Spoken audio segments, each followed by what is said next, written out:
Just got finished watching all the great Sunday Week 14 action, so let's now share our big takeaways from Week 14 Sunday. Quiet Storm, I'll start with you.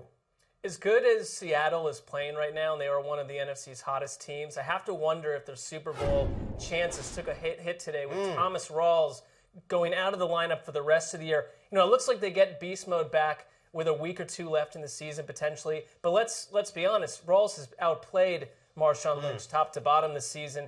And, 44 yards today before the end of the first quarter. It looked like he was going to run right through the opposition. Instead, you've got DeJuan Harris and Fred Jackson in your backfield for the rest of the season. And what about my fantasy team? It's like, whoa, hello. That was my primary concern, but I was going to let you sort of unpack that situation. Yeah, okay, that's fair. And they found money with Thomas Rawls, and you're right, afterwards the depth is really poor. And counting on Lynch to come back and suddenly carry the ball 25 times is tough. I mean, the upside is that Russell Wilson, he's on a streak of 16 touchdowns and no picks. Wow.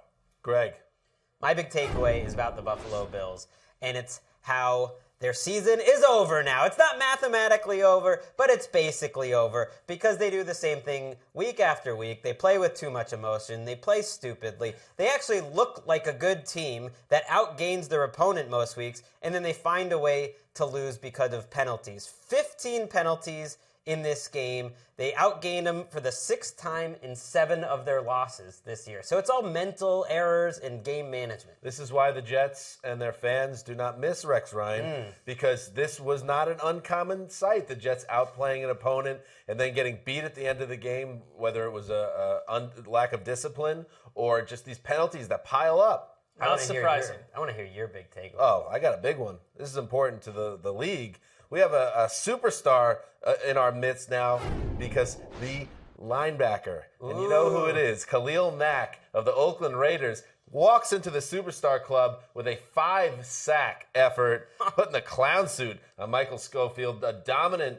effort. He almost single-handedly took down the Broncos in Mile High. It was amazing to watch. This guy's a stud. I mean, they talked all offseason, he was a good run stuffer, but we want to see him rush the passer.